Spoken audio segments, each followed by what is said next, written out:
Could you define a bit more the word grace? Yeah.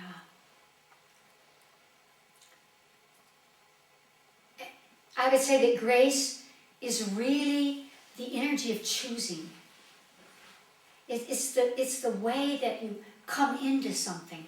Grace is not a concept back here someplace. Grace is what happens when you actually take your body into an experience. And that's what brings you to truth. You know, it doesn't matter the outcome, it doesn't matter somebody else's interpretation. It's that, maybe you could say it's a point of knowing inside you, and that knowing brings you courage, and it brings you a kind of peace. It brings you that, I'm going there. And sometimes we know that we are walking into the fire, you know. And it's something that I learned a long time ago in terms of my relationship to the higher self, to the divine energy, which is that when you have a knowing, very often the emotional body will say, yes, but that's going to hurt.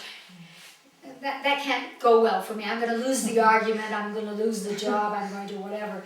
And we can't expand our consciousness to embrace the grace. The grace is, again, that point of knowing that perceives the hologram, that knows that you're just walking through the fire, and that you can walk through that fire. So grace is the choosing of it, and letting fall away the mind that says, but. Brace yourself. Yeah, brace yourself. No, just, I will, I can. And we go through that. And what I found is that once we're willing to do that, grace comes to us automatically. There's that deep, we wouldn't even think of it this way, but it's a kind of respect that we have for ourselves. That very often in our daily lives we lack, because we're so busy saying, is that good enough? Will they like it? Can I sell it? All of those conversations.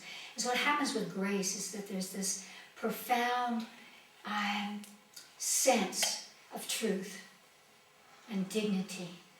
And we humans need that.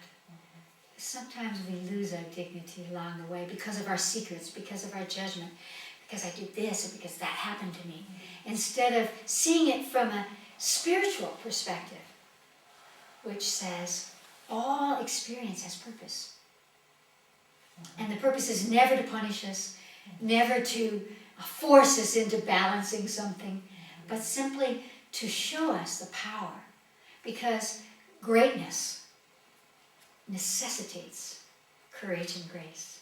So grace is that moment when you surrender. They have a beautiful expression in Spanish that I always mention because it's just one of those words I learned in another language. It's entregarse. And it means to give the self, to give over, to hand over the self, you know. And it doesn't mean surrender. It just means to give it all, to give the self, entregarse, to take all that you are and to entreg it, you know, to give it. And that's grace. And when you have that energy, there is a peace that comes to you. And there is a sense where you're not looking to see what will happen in the end. But you can, and sometimes it even grace feels as if you're being embraced, you know. So some people would say that's being embraced by an angel, embraced by the divine, the God, force, whatever. But there is that sense of something with you, within you, and around you. Now, I would say it's the power of our electromagnetic energy, our life force energy that radiates out, that's saying yes. Grace is saying yes. And it's not, I found that it's something that we practice, you know. And once that we have that consciousness, let me do it with grace, let me live with grace, let me be grace, it makes it easier for us to cross the line of the improbable, the impossible, the dangerous, the negative, all of the chatter that goes on, all of the imaginations of the emotional body. It's easier to pass through that so that we experience who we are. I've spent a lot of time with people at the moment of their death, and so often people find grace really at the moment of the death. They find that courage and they find that dignity because all of the rest of it has fallen away. And they're just left with the essence of themselves. And there is that sighing, and there's that smiling, and there's that light in their eyes, and then they move out. And so, let us not wait till the last moment for that, but let us invite it every day.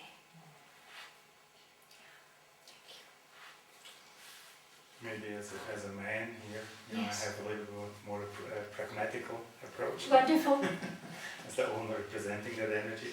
But what I wonder is that I felt like 20-25 years ago, you could blame a lot on the bad shape of the world, that information was not available.